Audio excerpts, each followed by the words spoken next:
भैया हम भोजपुरी गायक करण राजा तो आए उनटारी प्रखंड से शिक्षित, संघर्षशील, सुयोग एवं जुझारू लोकप्रिय महिला उम्मीदवार चंद्रमा कुमारी जी के चुनाव चिन्ह बिस्कुट छाप पर मुहर लगाकर भारी मतों से विजयी बनाए, जिनका क्रम संख्या 6।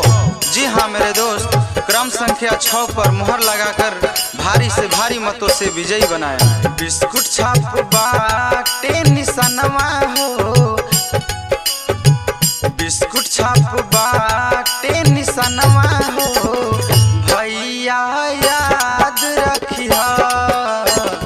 बिस्कुट छाप बाटे निशानवा हो, भैया याद रखिया।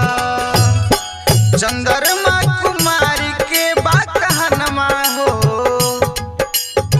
चंद्रमा कुमारी के बाकहनमा हो, दीदी तू याद रखिया। बिस्कुट छाप बाटे निशानवा हो, भैया तू याद रखिया।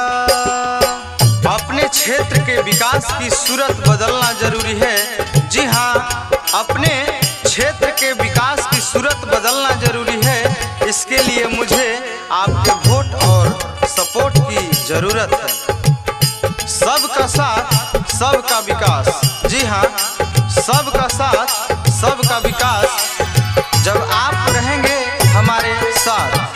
चाचा चाची भैया भाभी भूले के नहीं खे, क्रम संख्या 6 पर चुनाव चिन्ह बिस्कुट छाप पर मुहर लगाकर भारी से भारी मतों से विजयी बनाए। और कैसे कहे कि बाए भैया, उनटारी प्रखंड में सगरो विकास होई, भैया भाभी चाचा चाची इन पे विश्वास होई। भूले के नहीं खे ए चाची, ए भैया, ए चाची सुना हो। उनटारी प्रखंड में सगरो विकास होई, भैया भाभी चाचा चाची सबके विश्वास होई। याद रखिया मजदूर किसानवा हो, याद रखिया मजदूर किसानवा हो, अब की ध्यान रखिया।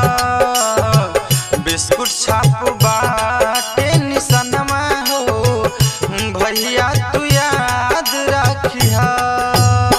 चंद्रमा कुमारी के बाकहनवा हो, चंद्रमा कुमारी के बाकहनवा हो, चाची तू याद रखिया। बिस्कुट छाप बाटे निशानवा हो, बहिनी तू याद रखिया।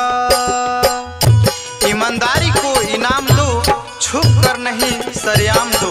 ईमानदारी को इनाम दो, छुप कर नहीं सरेआम दो। स्वच्छ छवि वालों को प्रखंड के कमान दो। इसीलिए कहना है भैया कि उनटारी प्रखंड के शिक्षित, संघर्षशील, जुझारू लोकप्रिय महिला उम्मीदवार चंद्रमा कुमारी जी को बिस्कुट छाप पर मुहर लगाकर भारी से भारी मतों से विजयी बनाए। कितनो दी नोट केहू झांसा में न आई हा, साफ सुथरा छवि बाटे इनके जिताई हा। ए भैया सुना हो, केकरो फेरा में नहीं खे पड़े के। कितनो केहू नोट दी झांसा में न आई हा, जिला पार्षदीन के अब की बनाई हा। करी हन कवनो बहनवा हो, करी हना कवनो बहनवा हो, बहिनी तू याद